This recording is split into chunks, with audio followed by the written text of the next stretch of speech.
Great new day to all my self-care family and friends. Welcome back to the Room to Breathe podcast. I'm your host, Life Coach 614, and I am so glad that you have made space to be here with us today.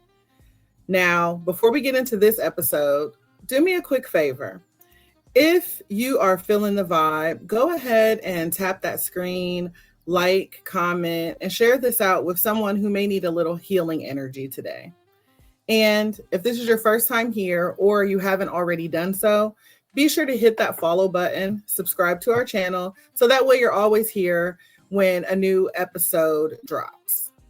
Now, I want to also personally invite you to check out our digital home at theselfcareclub.org, where you will find everything from affirmative apparel to motivational merch and free resources to help you nourish your growth and remind you that you're supported every step of the way.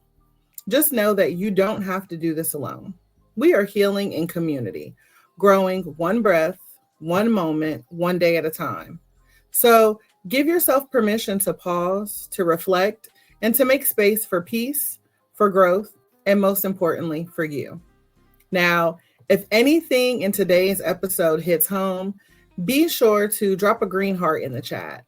It is our way of saying that I am healing, I am growing, and I am showing up for me. Now, let's get ready to breathe, reflect, and grow together. Today, we have a very special guest, someone who has taken unimaginable loss and transformed it into a mission that uplifts, educates, and heals. Family, help me welcome Dr. Johnecia Mason into the Room to Breathe.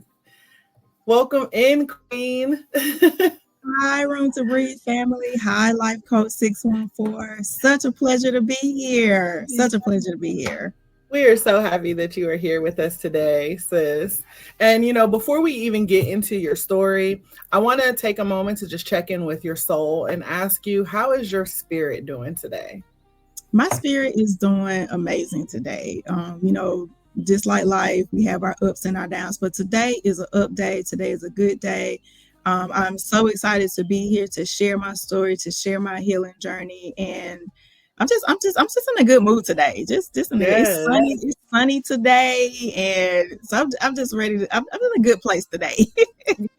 Yes, I'm here for it. Listen, and that comes from that attitude of gratitude, right? I'm just going to take it for what it is and be thankful for it. So exactly.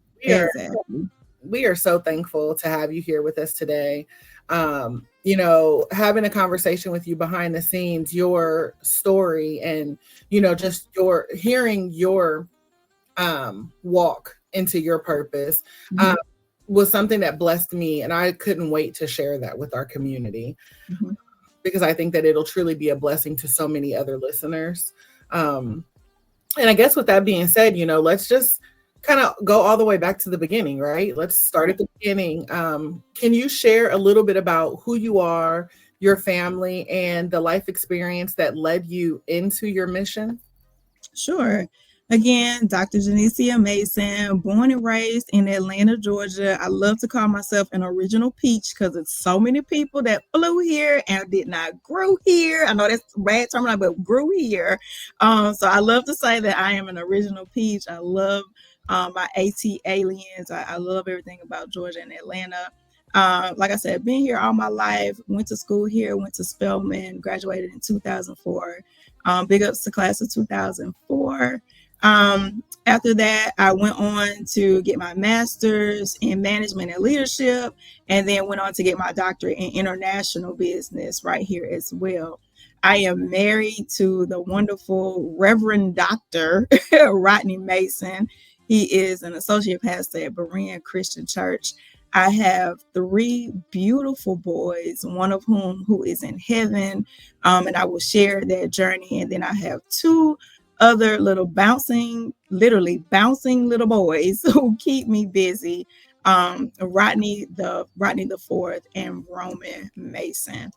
I was a college professor for 15 years. I enjoyed teaching all aspects of business, from accounting to business leadership, to also taught at a Christian college. So I taught servant leadership as well. And so I enjoyed that. Now, presently, I serve at an organization, one of the youth safety and well-being team, where I look out for the safety of the children as well as the adults. So I enjoy doing that in my spare time. I absolutely love doing community service, spending time with my family. We are travelers. We go everywhere, but especially our other home is Disney World. Like, we absolutely love Mickey Mouse and his gang. So um, we're headed there in a few weeks, and so I'm excited about that. But other than that, I am just loving life. I am still healing through what life has brought my way, and I'm just absolutely excited and to be here and share my journey, and hopefully how I got through everything can help someone else. But you asked how I came into my mission and really of why I'm here. So I'm here because in 2016, well, actually before that, it started out my journey of pain, and not necessarily pain, but when me and my husband were dating and we were talking about being married, that kind of frightened me a little bit, because all I had known was my mom and my dad and their house and my room and my brother, and that was it. And so talking about going into a home with another man, with a man, and being the wife, being the woman of the house, was kind of scary. And I felt a little pain of losing. I felt like I was losing my mom and my dad. So going into that, and then also once we became married, the thing of having children. And so now I was going to be the mommy, and thinking about being a mom and what type of mom I wanted to be. How did I want to raise my children?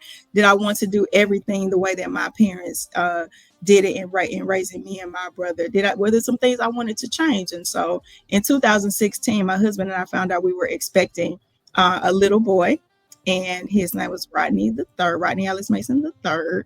And when we found out we were pregnant, we were overjoyed, because 1 year before that, I had suffered with fibroids and I had to have them removed. And that was the only way I could conceive. And exactly 1 year after that surgery, I conceived little Rodney. And like I said, when we found out we were pregnant with him, we were ecstatic, over the moon. We started, buying clothes way too soon, putting the crib up, getting them ready. We didn't tell family and friends like right off. We kind of waited a little while, but we were over the moon excited about that. So that kind of. So do you want me to go into my story, or? Yeah, I mean, we'll take a pause for a second, because I think we're going to continue to unpack. I want to just pause for a second and honestly say it's truly amazing. And I know you didn't get fully into it, but again, I'm just going to say it's truly amazing to me, how our personal journeys shape the work that we're meant to do. Right. Because again, in your case, the journey became the foundation for something that turned into something truly powerful, which is Rodney's gift, right. And initially Rodney, it was your gift, and now it's turned out that it's also now being a gift that just kind of keeps giving and keeps blessing people. And I know that, turning our grief into purpose, like that's no small feat. So yeah, I'm going to go ahead and pause out here. Like I said, I just had that on my heart to say, but continue with the story and kind of let us know, or I guess explain to them what Rodney's gift is and what happened. Okay.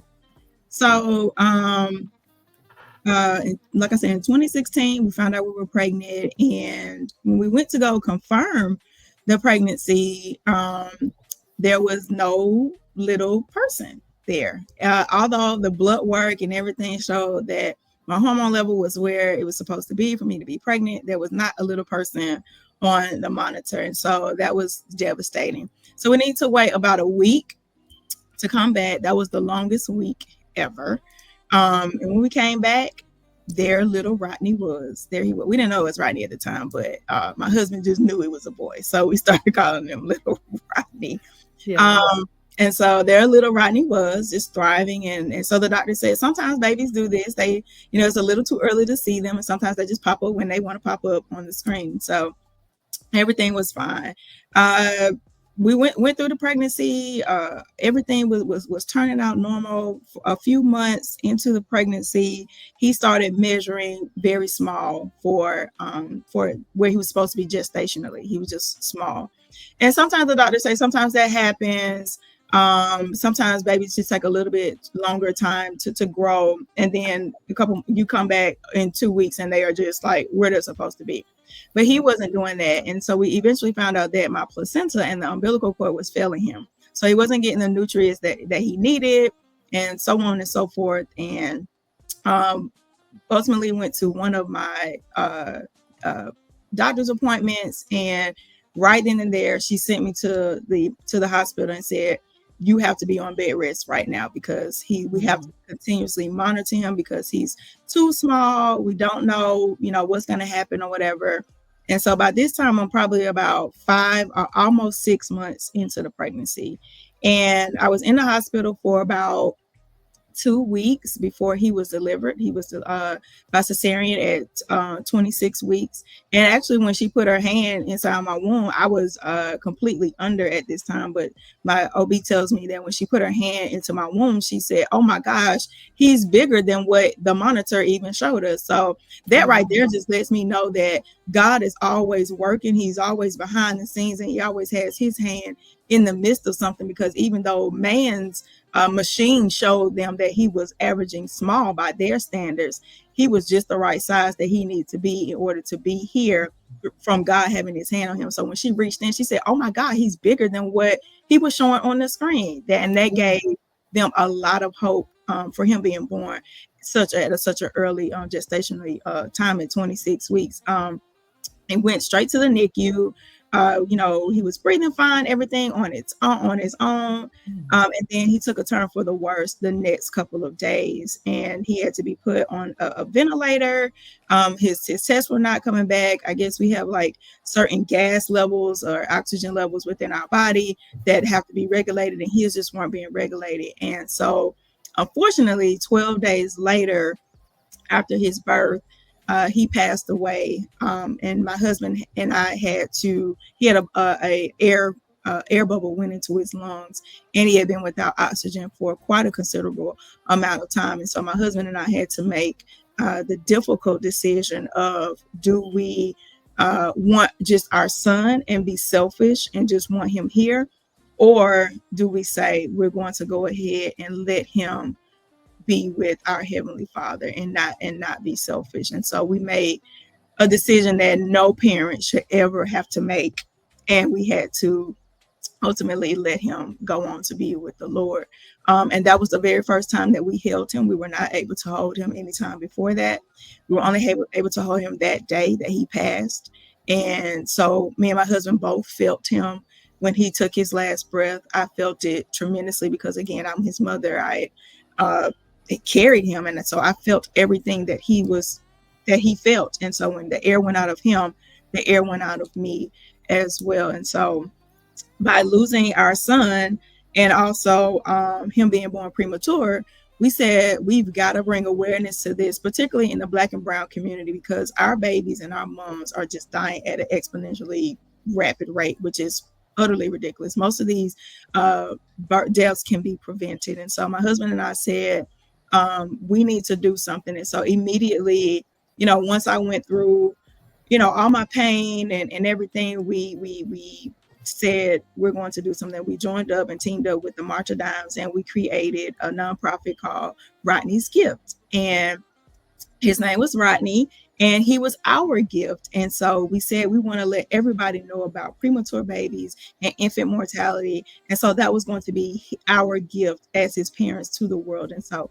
we named the organization Rodney's Gift. And what Rodney's Gift does, the organization does, we provide information about prematurity, infant mortality, as well as providing scholarships for those who are wanting to know more about neonatology and go into working in a NICU and things of that nature. But primarily, we want to be a resource for parents who have children that are in the NICU, because it is very expensive to have a child in the NICU, to go back and forth, the gas, the food, the worrying, even the expenses of having to take care of, if you have other children at home, buying groceries, having someone come and clean the house. Because as a mother, my husband allowed me to go and be with my child pretty much all day while he was at work, and he would come, when he was able to, but that left a neglect on our house and things. So that's what we want to provide. We provide resources for things that you just sometimes just don't even think about. But when I lost my son, I went through not one of the darkest period of my life coach 614. Like, it literally was, a dark place. I kept asking God, why me? Like, what in the world did I do that you took my firstborn child? You knew I always wanted to be a mom. You knew this is what I wanted. And you let me go through all this happiness of having a child and being able to conceive, and then you take him away. And now looking back, I know that God gives us our children only on loan. He doesn't, they're just here on loan. And when he wants them back, he will take them back when they have fulfilled their purpose. And my son has been gone now for 9 years, and he still is serving a purpose, because I still keep his memory alive and letting people know about infant mortality, prematurity, and Black maternal health. But like I said, I was in a very dark place. I did not want to be here if my son wasn't here. I did go through grief counseling. That helped for a moment. It helped me identify my triggers. And I still have triggers to this day. 9 years later, I'm still finding out what my triggers are. It can be a smell, it can be a sound. Now I'm finding out that if I see a child that is like 8 or 9, that might be a trigger of some sort. So, the grief counseling has helped with that. But what helped me kind of pull me out of that dark place was, I heard my son say, "Mommy, this isn't you. Like, this isn't you." I had been asking him, come to mommy in my dreams. And he finally came to me, and he was just like, "Mommy, this isn't you. This isn't you. Do something with this." And I prayed to God, and I said, "God, what am I supposed to be learning from this? What am I supposed to be doing with having lost my son? How can I help somebody else?" Right. And like I said, when me and my husband teamed up with March for Dimes and their March for Babies, and we said, we got to get out there and get the word out. And so in 2018, we became the ambassador family for the city of Atlanta for that walk. And when I tell you, it was so many parents out there who have lost children or who have had children in the NICU, who have had 2 and 3 children in the NICU, because even my other 2 were in the NICU. They were born premature. So it was just, it was great to be amongst family, someone who knows your struggle, who has been there. They know you don't even have to say anything. They already know what you're feeling, because that first walk was very hard. That first walk was very hard because they have a little garden that has like little butterflies, and you can write your child's name on it. And that was very hard, Life Coach 614. That was just very hard to do. But we got through it. I got through it. And today, Rodney's Gift is a thriving organization. I now have, like I said, 2 other boys who, my second son, he is Rodney the 4th. My husband loves his name. I'm surprised he didn't name my third one, Rodney the 5th. Right. We have a 7-year-old, my 7-year-old Rodney the 4th, who we call 4, and then Roman Duke, who is 2, and he is actually the boss of all of us. Well, he has a big name. He has a really big name to stand up to, Yes. And so both of my children, my 7-year-old, they know about their brother. They know about their brother in heaven. And people have said, like, why are you teaching them that? Why are you teaching them that? I'm like, that's their family. That's their brother. Yeah. My 7-year-old, he started learning about him when he was 2.5. And so now Roman hears him talking about our big brother, and he's like, "Mommy, I know what a big brother." And so now I'm having to explain to him about, you have a big brother, but he's in heaven. He's your guardian angel. And so they learn about that in children's church. So it's not foreign to them. Right. So when they come home, this was our first year with Roman celebrating his brother's 9th birthday. And he sang happy birthday to him, man, because I have his urn with his ashes in it. It sits on our mantle with his picture in front of it. And it is just like he's a part of our family. And so when people ask me how many children I have, I say 3, and then they look around and they're like, and I'm like, and I have one, and my oldest one, he's in heaven. Yeah, sometimes I don't even have to say it. 4 will say it for us sometimes. He's like, my brother's in heaven. He's watching over us. So that does my heart good.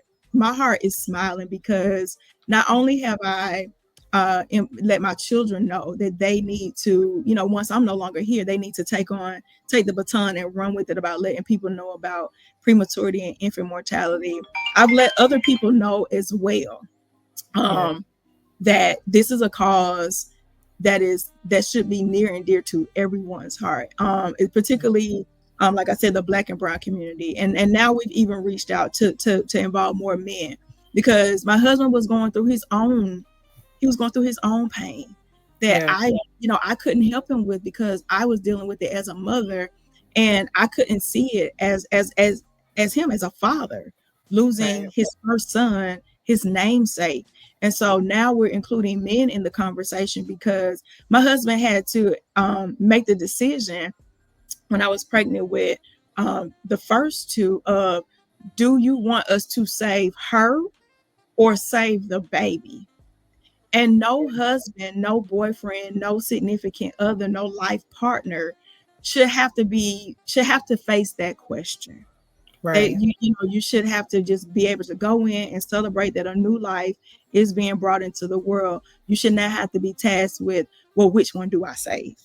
And so my husband had to deal with that as well. So we're bringing fathers into the conversation, because you can have a mother, but you got to have a father at some point in there too. It's his loss. It's his loss too. And I need men to understand that you can lose your wife, you can lose your aunt, it could be your sister, it could be your cousin. Our Black women are dying every single day from maternity and labor issues that they should not be necessarily dying from. Our babies are dying from issues that could be preventable if medical care is available. It is ridiculous that we live in the United States, and there are what we call OBGYN deserts, which means there is not an OBGYN within 90 miles of a hospital and 90 miles of a woman to be able to have care and to have a baby. So my purpose, and I went to God and I asked him, I said, okay, God, what am I supposed to be doing? And he said, your boys are your purpose. And I kept going like, my boy, okay, I know I'm supposed to be a mama, and he said, no, your boys are your purpose. What they have endured and what they, the circumstance of your pregnancy, that is what you're supposed to be doing. And so I took all of that and I said, okay, God, I got you. And so like I said, I worked with the March of Dimes, and I went on to work with another organization right here in the state of Georgia called Healthy Mothers, Healthy Babies Coalition of Georgia. I got involved with them and then became the board president. And we have brought so much to the forefront to our state legislatures, because that's really where the impact is when we get the laws changed and the resources in place for our moms and our babies within the state, and also just on a federal level too, because I was so just so pleased in that and just admiring of our past president, administration, the Biden administration, of taking on maternal health, and our former vice president Kamala Harris taking on this fight for Black women, particularly in their maternal rights, as well as just their right to live. Like, we're right here in the United States, and when we get pregnant, we should it shouldn't just be a death sentence. It shouldn't be a death sentence because you are Black or brown and you have a baby. So yeah, that's my spiel. And that is my purpose that I am living in every single day, and trying to be obedient to God, as well as make my boys happy, and make my husband happy, and make my family happy every day. So Yeah. And so many of us, feel I guess lost, for lack of a better word, right? When tragedy hits. But I honestly truly believe that your story, shows people that, how our personal pain and what we go through individually can transform into something that lifts others. Like, right, this journey, you're walking your purpose, that's a blessing to you. But it is then, again, like we said before, that gift that just keeps on giving, because healing isn't just about, finding peace for yourself. It's right, about how you can now turn around and be this beacon of light for other people who are in their darkest of moments, because we didn't like it there. And we would never wish that. Like, even on our worst enemy, we would not wish that pain on anyone right, else. right. And so, I know that your mission has touched so many families in profound ways already. And I'm curious, are there any particular moments that maybe stand out for you when you saw your mission kind of come to life for, the families or the community that you serve? So yeah, so there have been numerous amount of moments, but one of the ones that really hit home uh, was for a family member. And like you said, stuff doesn't really hit you until it hits in your family. And even though losing a child had hit our family members still don't quite understand it unless it hits them also, Yeah. if that makes sense. And so when we had a family member that had a child, and the child was put in the NICU, they understood all too well just the life that me and my husband had lived, some years prior. Yeah. And it wasn't that, when you come alongside someone and you say, hey, I'm here to help. I've been where you have walked. I'm not just saying that. Like, I literally have been where you are, and I'm here to hold your hand through it. And sometimes people don't want to take you because they feel like they're being a burden. So I'm that person. I'm just like, I know you're not going to reach out to me, so I'm going to reach out to you, because Yeah. I know this. I know your walk. I was there. I didn't want anybody to talk to me. I didn't Right. want anyone to talk to me when I lost my son. I didn't want anyone to talk to me when my son was in the NICU. I just wanted to pray to God and make sure he was okay. The only people I wanted to talk to was my husband and the doctors. I don't want to talk to anybody outside. So I understood the family member pushing people away, because I was hurt. And so I Yeah. reached out, and I just was like, hey, this is what's going to happen. Ask them about this. Make sure you check on this. Make sure they're doing this. Make sure they're doing that. And so after, thankfully her child's okay.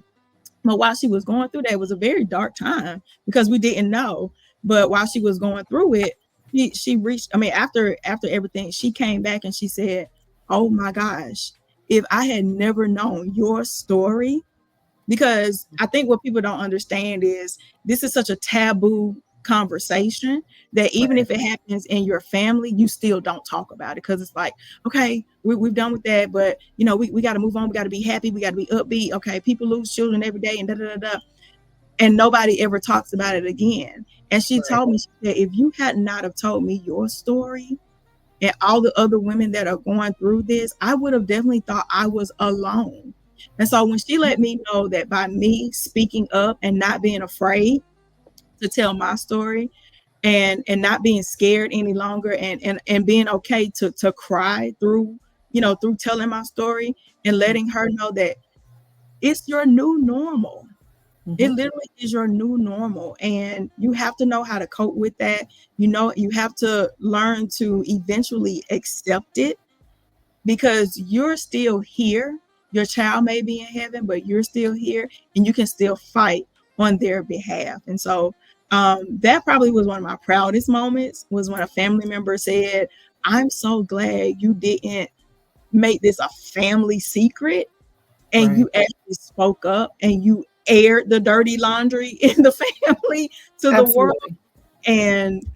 And I can, you know, I'm not ashamed either.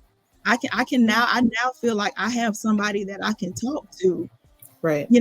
that I, that's been where I am, and I no longer have to be afraid. And even if the times get tough, or, whatever happen comes along with having a premature child, I can get through that because I know I got an ally because of you. So that probably was one of the proudest moments. Yeah. Yeah. And I think what's so powerful about your work is that it doesn't just stop at support, right? Like literally what you and your husband have experienced has now created this ripple effect for other people to realize. And, in the current moment when you're going through it, other people may not understand it. But like you said, this family member, it didn't hit her until it hit her. Right. And it was something she was able to reflect and say, wait a minute, I know somebody. It wasn't that I seen them on TV or I read their article. I know somebody who is experiencing this. And so you have created this ripple effect for your community, be it your family, your actual, neighborhood community, the world, and so each time you share your story, that touches somebody. And sometimes we are blessed to know who, right? In this moment, who, but that your story is touching hundreds, thousands of people. And all you have to do is keep being brave enough and authentic enough to just show up and tell your story. And that gives somebody else hope that, becomes part of such a larger movement, I guess, towards awareness and to change. And so, knowing that your advocacy is not just about awareness, it is literally equipping families, educating communities, inspiring action and change. And so speaking of, I guess, like the action and change, what are some key initiatives or programs that you are most proud of in this space? So working with Healthy Mothers, Healthy Babies, Coalition of Georgia, like I said, we have one day where we go down to the state capitol. It's called our Advocacy Day. And we start the day with the state legislators and the state representatives of the state of Georgia. And they come and they have breakfast with us. And they, talk to us about what's going on. And we talk to them. We let them know, hey, this is on our agenda. This is what we're coming to you for this session. These are the things that we like to see done. These are the conversations that we like to be a part of. And these are the conversations that we like to, prep you on for the conversations that are going to be had after the meetings. Because we want you guys to be versed on what's going on with maternal health. And we want you guys to know that these are not just, like you said, women you see on the TV. Like, I've been in front of state legislatures, representatives and senators and said, hey, I'm a real woman. This actually happened to me. And so one of the initiatives that I didn't even know at the time was going to even, it doesn't impact me, but my heart goes out to it, out to the issue, is that in the state of Georgia, when a woman is pregnant and she's incarcerated, she had to still be shackled while giving birth. That in itself is inhumane. Yeah. She's not going anywhere. She's not going anywhere. I have been through labor 3 times, 2 of which have felt all of that, but they would, through epidural, but just pregnancy alone. If I'm not trying to run or get away from it. Like where I'm going. Yeah. Anywhere. And so one of the proudest moments when I was a board president was championing and helping our lobbyists and helping our state representatives get that law changed. And so now in the state of Georgia, they do not have to be shackled while they are giving birth. Like Coach says, these women are like, you are pushing out a brand new life, and you can't even move your hands, move your legs or anything if you're in pain, because you are shackled to a table, some, a stirrups or whatever. And that just wasn't right. That's just inhumane. I don't care what crime you have committed. And so now in the state of Georgia, that is, against the law. And we also have brought in, like I said, awareness, but we also have advocated for more money to be poured into the different organizations and the different resources that are around the state of Georgia, so that women can go to these places and receive more assistance, particularly if you are having a miscarriage, if you cannot conceive, if you feel like you need preventative care before you get pregnant. And that's what I love about Healthy Mothers Healthy Babies. We are they are organized. Well, I say I'm still associated with the organization. We are we look at the mother from the whole. So it's from beginning of from before pregnancy, during pregnancy, and after pregnancy. That's what our goal is, for you to have a healthy pregnancy all the way around. We offer doula services, and we give care packages and nutrition classes or whatever, even if you're not pregnant, because you got to get your body ready to have a baby. Like you just have to do that. So one of my proudest moments was bringing the resources here, particularly the money. We need the money to do all of these things. So just bringing not only getting the attention of our representatives, but for them to actually sign their names to bills, particularly that one about the shackling of our incarcerated women, for them getting to sign their names to legislation that will provide more money to organizations that are trying to better the lives of women across the state of Georgia. So, and babies. Yeah. And, I love hearing these stories of how we are sparking change, especially when it comes from our pain. To know that our pain, it just didn't stop with the pain. And, I do also know that every mission comes with an obstacle. We talk about healing all the time, and we know that healing is not linear. So yes, we've experienced pain, and now we've moved that pain into a purpose. But that still doesn't lighten the journey. So I know that your journey has not been easy, yet your resilience is still shining through. And I guess in sharing the win, we also got to sometimes talk about the losses that come with that too. Are you able to maybe share a difficult moment along this path, while walking in your purpose? I guess maybe share, that moment, and more importantly, how you persevere, because we're all about, living life, because life be lifing, right? But how we get through it. So when I was first asked, or first accepted God's invitation to do my purpose and to walk in my purpose, I was after we had done the ambassador stuff with the March of Dimes, they asked us to come back and kind of support parents or whatever, and they asked me to speak. And this was one of the first times that I was on a platform, and a real professional platform to tell my story. And so I got all excited, and I was like, thank you, God, like I've been waiting for this, like and it was at my alma mater. It was at Spelman, and working with one of the leading doctors that are surrounding Black maternal health out of Freedom, Mass. And I was just very excited. And when I got up there, and I literally had only said maybe my son's name, and I stopped, literally stopped talking, and my throat got dry, and the tears came. And I was so disappointed in myself, because I had told myself, you're not going to cry. You're not going to cry. You told your story 1,000 times to other people. Like, this should be easy. And when I got on that professional stage where I had the audience, I couldn't tell my story. And that hurt me, because I felt like this was my time, and all I could do was cry. And all I could do was cry out my son's name.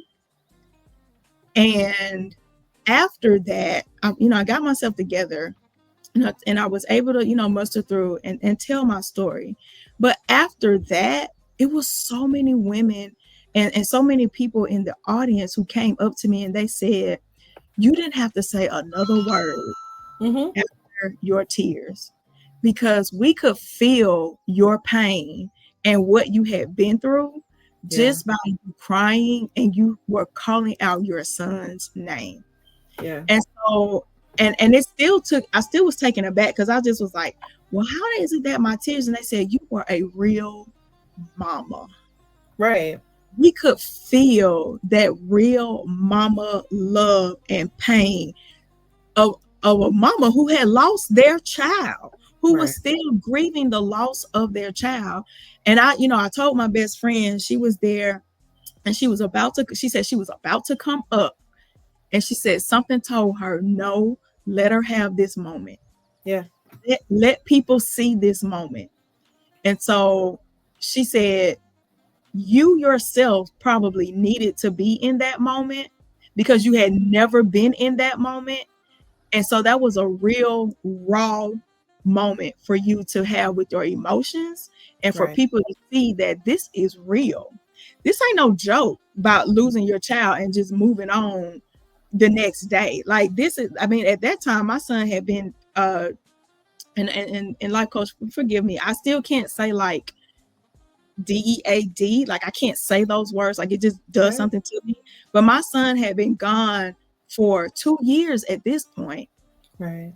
And that was the first time that I had just in front of people, just, people I didn't know.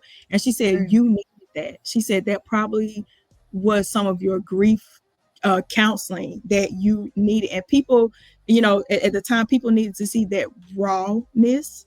They needed to see a real mama grieving for her child, to let them know that this issue is real. It affects real people. Yet she graduated from Spelman, the mecca of Black girl magic. It can happen to it can help it. It can happen to anybody. To anybody, right? It doesn't have to be a Black woman who, hasn't taken care of herself, who is uneducated, who doesn't have a job, who doesn't have a husband, all the stereotypes. Right. It can happen to our creme de la creme, as we say, the upper echelon. It can happen to any of us. And so she said, those people in that room needed to see that. She said, but most importantly, you needed to see that and feel those emotions, because she said, I probably, and I 7 years later, I can probably see where I probably had been holding it in. Yeah. Trying to protect other people and protect myself from feeling those emotions. Because, I kind of had this perfectionist, like, yes, I lost my son, but I don't want you to see what I went through for real. If that makes sense. I can tell you, but I don't really want you all up in my business of how what I'm saying? Like, I don't really want you that far. Like, I don't want you to see what my husband saw. But now, 7 years later, I don't care anymore. Yeah. People, if it hits me and I have to have one of those breakdown moments, I have it. But that was the instance where I was walking in my purpose, walking on my journey, and life hit me. Yeah. It hit me. And you don't have to apologize for crying, right? Yeah. That's one of the things that I had to learn in that moment for you. Number one, you needed that, because you needed, like, you have been pouring into others. So you spent 2 years, picking yourself up and pouring into other people. And in that particular moment where you had hit, this milestone for you, your cup was empty and you deserve to be poured back into. And so you having that vulnerable, just raw emotional moment is what you needed, but it's also what people needed to see. Because how many times, do we watch motivational speeches and TED Talks and all of these things of people who have gone through what we've gone through, but they make it look so good.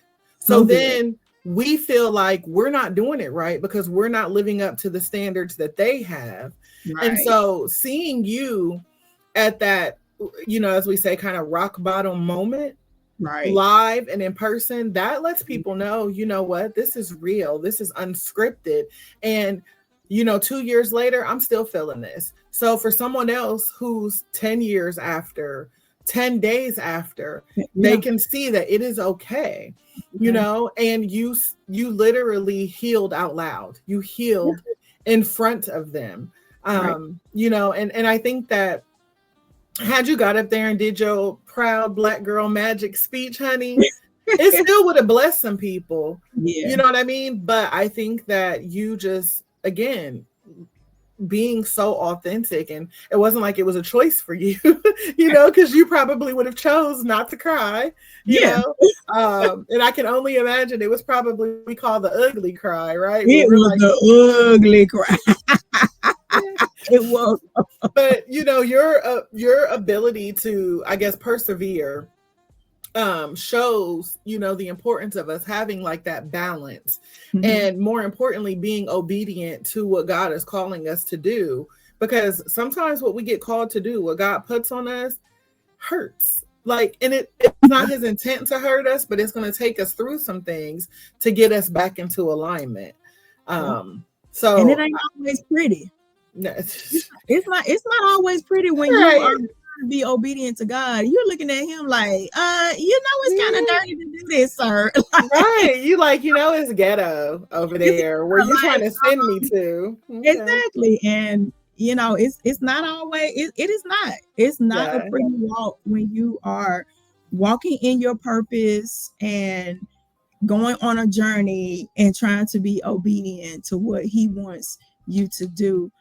Because had I had my hand in it, I probably wouldn't still be talking about this. I probably would have been done with this maybe a year or two afterwards, but it is a call on my life. It is a call that God has said the people need to know, and I'm going to use you as one of my vessels to tell the world about this and to put a face with, I don't want to be the poster mom for this or whatever. I hope we never have to have a poster mom for this issue. But if I got to be the voice for it, and then be a voice for the moms and the babies that can't have a voice, then I will do that. I'm working to try to eradicate this so that we don't have to deal with this ever again, that people can just have babies. Babies can do what they're supposed to do, which is grow up. Right. And we can have this natural life cycle of humans. You're not supposed to have women having babies and then they die and the kids grow up with no mama, and like, it's not supposed to be like that. It shouldn't be like that. So that's what keeps me going, is that one day we will get there. We will get there. And the other thing too, something that you said, if you had your choice initially, this probably wouldn't even be, that you'd have just kind of healed on your own and kept it moving. And, that's okay, because some people feel like because they're not leading a movement, that there's a problem with that. At the end of the day, it's just forward motion, right? So if it means you are, just healing yourself and taking it day by day, that's okay. And if God is calling you to do more with this story, if this testimony is meant to be a testament to something else, then God will call you into that. Exactly. But I think that so many times people think, I'm supposed to lead the charge, I'm supposed to join this fight, I'm supposed to do this. The only fight that we are definitely need to keep doing is just fighting to live each day. And but again, I applaud you for being open, because this situation, having miscarried my own twins, I know that situation can cause you to completely close down. Miscarrying my twins was honestly the first time in my life that I had ever become angry with God. And that was the scariest place to be, having grown up in church and loving God so much. When you become angry, then it's like, what am I supposed to do now? Because that is the only thing that has gotten me through everything else in life. You know what I mean? So it's like, being able to go through this and then knowing that you have someone else, willing to be on the front line. Like, I don't mind fighting in the war. I just don't want to be on the front line. I would make y'all some lunch in the kitchen or something. Like, I don't want to be out front though. But I definitely just, again, applaud you for that and thank you for being obedient. Because I know for a fact that it's not easy. My purpose alone, as far as me, raising awareness for mental health awareness and self-care for everybody is not easy when you are walking your own journey, because I got to mind my mental too. And, that being said, like, I know you wear so many hats.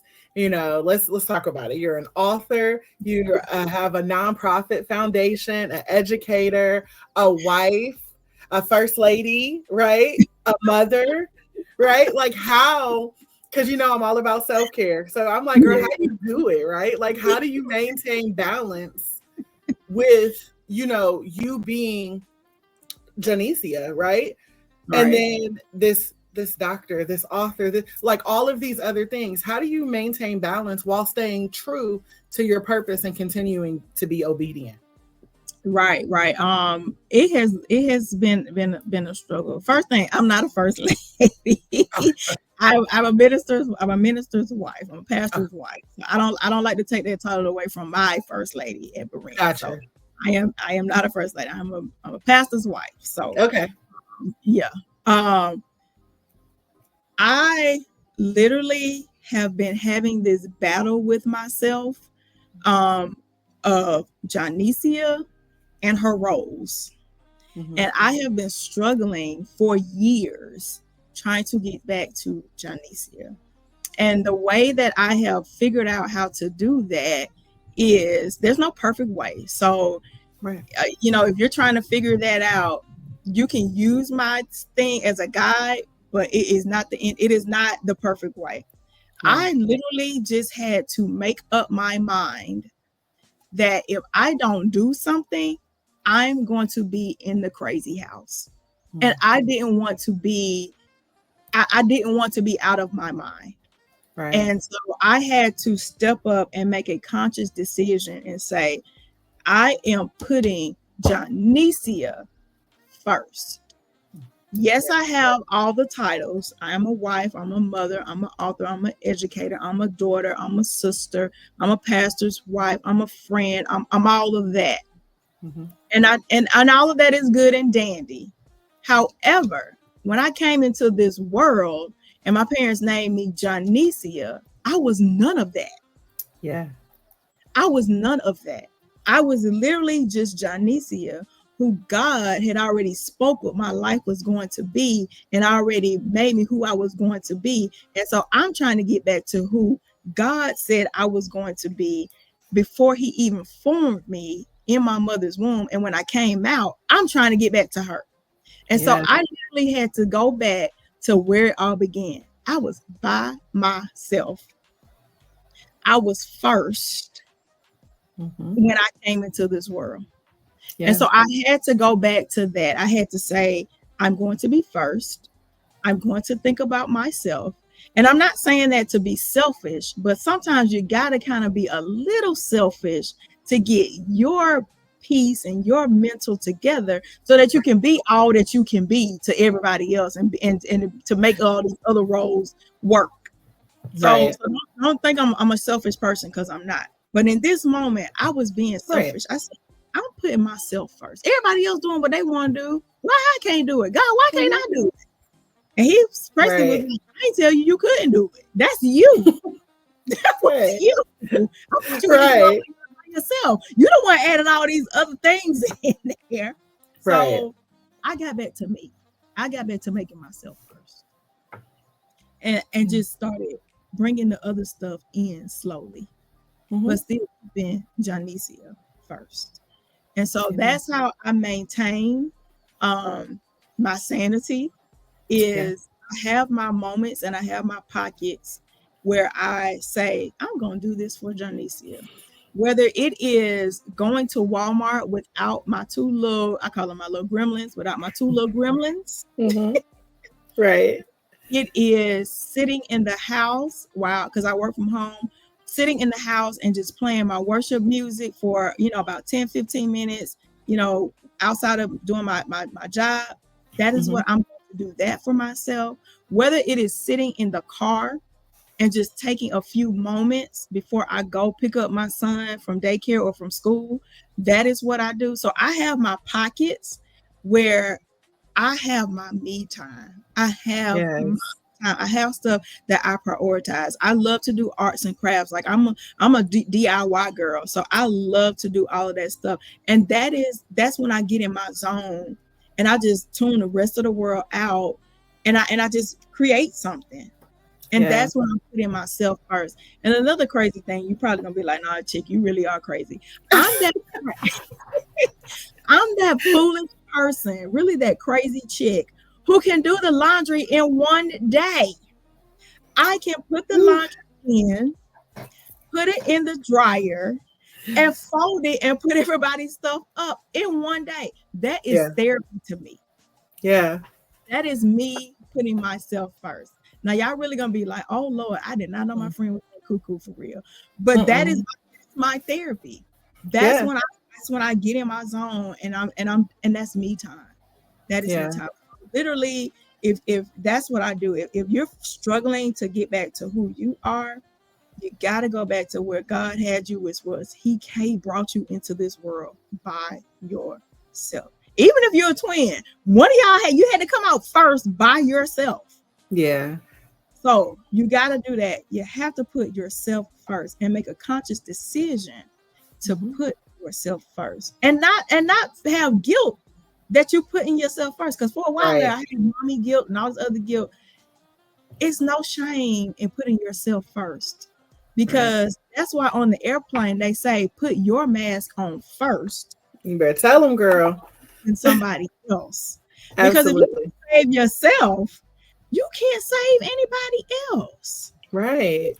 So we got to keep our mental together and good if we're going to go out here and try to help the rest of the world. Right. Because the enemy going to attack. You know that, life coach. The enemy going to attack. Don't I know it? You got to be prepared for them to attack. And you can't do that because you've been helping everybody else. Right. Now you're tired. You can't fight because you're tired. Yeah.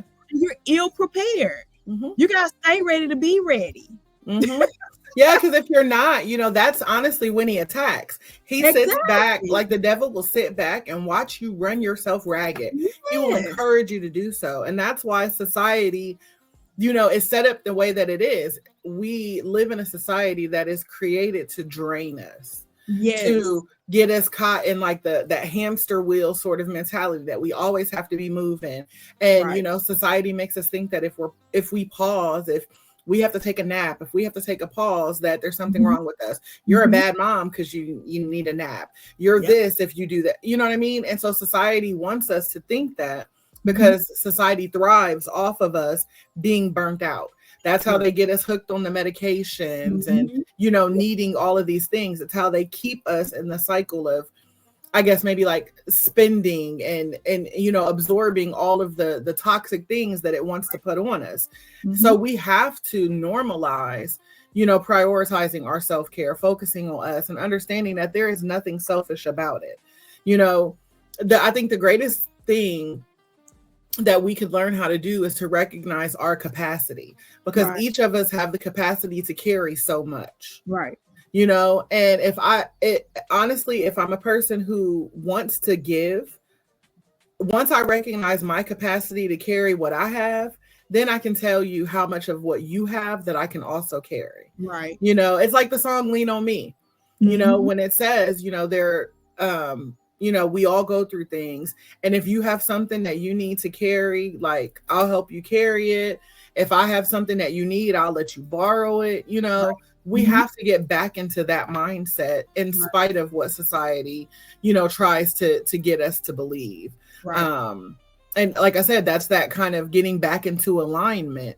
But the only way that you can do that is if you start spending time with yourself. And I don't care if you're married. I don't care if you have I don't care what it is. At some point, even if it's just 5 minutes, like you said, in the car. I dropped my son off at school this morning, drove back home. Everybody else is already probably still asleep at this time. I sat in my car for 30 minutes this morning in my own driveway and had a whole praise and worship session by myself. Yes. And I probably would have been out there longer, but the Amazon guy was dropping off a package, so I had to get out the car. Packages. Yeah. There was something in that package that I needed to go do, and I needed not to avoid it. So, know. But yeah, it's just, again, that alignment that comes with it. Right. And with you sharing your story, I believe that is a form of alignment for you. And that brings me to your book, right? Let's talk about Rodney's gift, transforming pain into purpose. Yes. This book allows you. Yes, there it is. I was a little mad at the Amazon guy because I thought that's what he was dropping off. I had a whole plan to have it with me and be like, look what I got, y'all. Imagine it's in my hand, y'all. It's on the way, okay? She gonna hold hers up, but mine is on the way. Thank you, sis. So, I do know from doing my research, right, that, this book is something that is honestly allows people to connect deeply with your journey. Yes. One thing that the book won't tell me that I'm going to ask you is, what was the writing process like? And what do you hope that people can take away from it once they read it? So, wow. This book has been a true labor of love for the past 8 years. And so when I lost my son, I said, I need to share my story, because I had so many women telling me, and I've been saying it here and saying it there. And then I had, women like, you need to write a book. There's not much surrounding losing a child, or, someone telling their own story of how they got through and all of that. And I just was like, okay, yeah. Okay. Yeah. And then, I got to thinking more about it, and I was like, okay, yeah, I should do that. Mm-hmm. Then fear crept in, and I said, it's one thing for me to get on a platform and to get on a stage and tell my story. It is another thing for me to put it in black and white, bound and out in the atmosphere forever. Yeah. And for people to be able to use it and come back and say, in your book, you said, la da da da da. People can't really do that when you say things, because sometimes it's not recorded. It can be, edited, whatever, all of that. But when it's in a book, those are your words. And so I had to get myself mentally prepared to go back through the grieving process, all the emotions that I felt of losing my son, all of the emotions of becoming a wife, all of the emotions of preparing my body to become a mother. Because I talk about all of that in the book. I start off with me and my husband dating and all of that. Like I start at the very beginning of where all of this, leading up to becoming a mom and losing my son, and then going into having my other 2 children and all of that stuff. So this was a true labor of love. Like I said, it took 8 years. It was a lot of prayer. It was a lot of thought. It was a lot of beating myself up, still going back and beating myself up, and doing the blame game of, if you hadn't done this, your son would still be here. If you hadn't done, just a lot of inwardly fighting, a lot of praying, a lot of soul searching, a lot of grieving. But at the end of the day, I'm happy with it because it's my words, it's my true story. And I am happy that I was once again obedient with God, and I put it in black and white, and I shared it, and it's out there. And like I said, it is named Rodney's Gift, and it literally takes you through of transforming pain into purpose. And like I said, I tell my story, but I also in the back, I have life lessons and love. So I have discovering your life's purpose, discovering your love, and then also different lessons. And then also I have 3 of my good friends. I asked them to share a snippet of their journey to Mhm. motherhood. So I have one of my friends who, because everybody's journey looks different. So I Right. had one of my friends who she had a miscarriage and then she had a healthy baby. So she talks about her journey. I had another friend who she has suffered through years of infertility, and now she was able to, her husband able to adopt a little girl. And then I have another friend who shares her journey of having her daughter, but all of the trials and the tribulations that came through her path of raising her daughter and being afraid to all the stuff that I guess comes with having a daughter. And she ultimately told me this. Um, she's the one that really told me that, you know, God gives us our children, yes, as a gift and as a treasure, but he can take that back at any time. And so she talks about that with her own journey with her daughter, and it's transforming pain into purpose, and the colors and everything are on purpose. The purple is for maternal health and prematurity, and the lotus flower is for new beginnings. And Right. so this book is a new beginning in my walk, to telling my story and my a new walk and being Johnecia, because I know it says Dr. Johnecia Mason, but I tell people you don't have to call me that. Only in an academic setting do you need to call me that. My parents on my birth certificate, DR is nowhere on there. It says Yep. Johnecia. Like, so Yeah. call me Johnecia. But even the date that it is available on Amazon, even the date that I chose to release this book was July 9th. That's my first son's birthday. Mhm. That's his birthday. And in grief counseling, she told me, she said, Johnecia, you're either going to focus on the day he was born or the day he passed away. I know I can't say that word. And I chose, she said, you're going to need to make a choice because you can't acknowledge, but I mean, you can acknowledge, but you can't focus on both. You Yeah. need to find one that you're going to focus on. And so I focused on his birthday. Yeah. This was a happy day. That was a happy day. I still remember all of that. It's a happy day. And Yeah. so that's the day that I choose to remember. That is the day that I chose, to release this book. And so yeah, it is available on Amazon. It is Rodney's Gift, Transforming Pain into Purpose. Most people have told me they forget the name of the title, so you can just type in my name, Johnecia Yeah. Mason, and it will pop up for you. And so I'm just so blessed that it is here.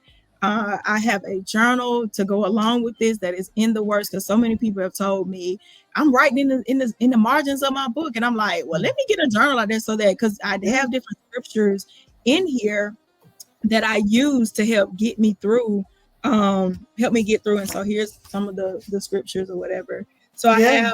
I have scriptures in here. And so in the journal, there will be different scriptures and you can write your thoughts. It will be a 30-day journal where you can write your thoughts and walk, after you finish reading the book, what do these scriptures mean? What am I thinking about today? What is my conversation with God today? What pain do I want to transform today? So that's what the journal will talk about. So I'm just excited Yes. for everything that is coming with this book. I'm excited about doing this podcast. Thank you for the invitation to do this. And so Yes. I'm just over here excited. Just Listen, you should be, and okay, let's keep this excitement going, right? Because there's this special moment, right, that we need to celebrate with your book. It was recently featured in Upscale magazine. Yes. In the Yes. August September issue, it was featured, did a book review, and so got great reviews. And so I am so excited about that. So very excited about that. So thank you, Upscale, for the review. Absolutely love it. Thank you. Yes. And you deserve that. I think that when we go through so many things in life, and I'm not going to say losses, Mhm.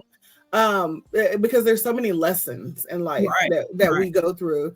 And when we start to embrace the fact that it's not happening to us, that it's happening for us, then we also are able to understand those blessings that come Mhm. thereafter are Right. also for us Right. to grow us and to still teach us things. So, Mhm.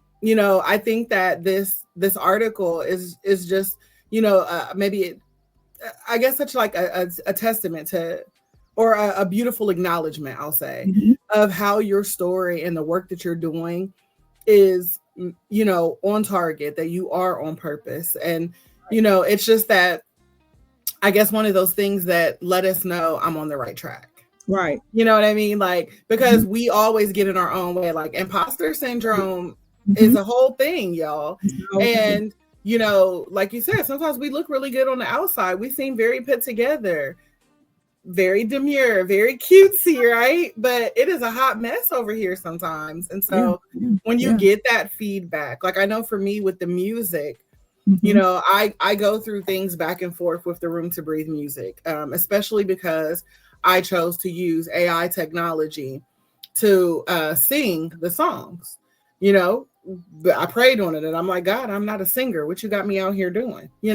Like this is weird. So I have to navigate the anti-AI people, because Right. it's a whole thing. It's a whole hate community towards AI.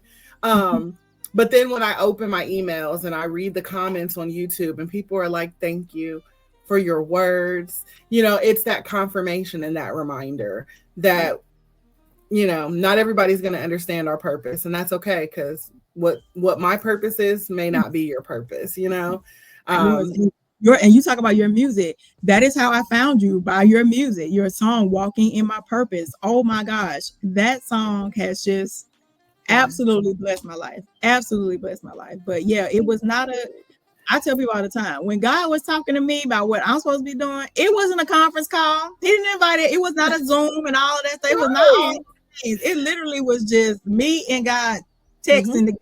Like, it wasn't all these people on the call. It was just ain't no group chat. Like, there ain't no group chat. Okay, this ain't about you. It's not about you. This is what God has instructed me to do. And I'm sorry that it doesn't look the way you want it to look, but I'm trying to be obedient to him, so that when I get to the pearly gates, I don't have to say, God, I'm so sorry I disappointed you. Right. And I think that recognition like this also remind us that sharing our truth, being authentic, we talk about like a ripple effect, but that extends far beyond what we would have imagined. I just did a call with someone who lives in Malta. Okay. Wow. So to know that I have crossed international borders, and, for people that we don't even speak the same language, and for me to be able to touch people who live so far away, like that's bigger than I could have ever imagined. And I believe that your story is also going to touch people in places that you wouldn't have even imagined. Right. And I think that your story and you telling your story, obviously that's your therapy process, that's your healing process for you, but it isn't just healing you, it's inspiring countless other people to, heal, to grieve, right? To be comfortable in grieving, to have the courage to heal, but it's also helping people to understand the importance of finding their purpose and the hope in their own journeys. Right. So for those people who are listening, today, who, want to either support Rodney's gift or to even connect with you, to tap into the resources that you offer, share with us the best way that they can do that. So you can look at we have a website, is rodneysgift.org. You can donate, you can find out about our organization. If you want to contact me personally, it is johnecia@gmail.com. You can also hit me up on Instagram at dr.johnecia.mason. So send me a note, let me know if I've blessed you. I am available for speaking engagements. If you want a copy of the book, I can send you a link for me to mail out a copy to you. You can also get it on Amazon. Rodney's Gift, Transforming Pain into Purpose, but it's also rodneysgift.org. We'd be so blessed by a donation, or just we can come out, share a little bit about our organization. Then also Johnecia at gmail.com for, if you just need assistance, you just want somebody to talk to, you just, need somebody that's been, where you are, I am available for that. And then also follow me on Instagram at drjohnecia.mason. Yes. And look out for that journal. That journal is coming soon. I'm being obedient to God, and my followers start getting their journal out. Yes, ma'am. And listen, once you release that, we'll bring you back. We'll do this all over again. There could be a part 2, or we'll talk about since the first podcast, what has been happening since then, because life don't stop. Life does not stop. And that's our goal. We don't want it to, right? Yes, we want to keep going. We want to keep growing through that. So definitely, keep us in the loop with the journal and whatever else God puts on you to do, because I know that you're going to be called to do some amazing things. Exactly. And you guys, this month is prematurity and infant mortality, pregnant and infant mortality awareness month. So let's keep our moms and babies in our prayers that have gone on, and donate to a local organization, not necessarily just with your money, but also with your time, that provides resources to keep our moms and our babies strong. Like I said, one particular organization is Healthy Mothers, Healthy Babies Coalition of Georgia. So feel free to reach out. Absolutely. And you guys, I hope that today you take a moment to truly bring this in. What Johnecia is showing us is that even in our deepest grief, there is purpose. Even in our struggles, there's a way that you can still go out and lift others. So today, I really hope that you guys are simply reminded that we are allowed to heal. We are also allowed to serve, and we are allowed to transform any pain into purpose.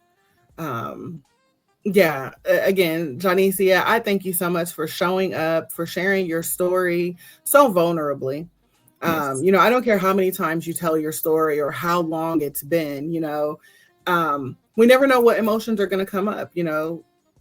Again, triggers are just that. So we never know what that is. But, I really believe that the work that you are doing is a gift to us all.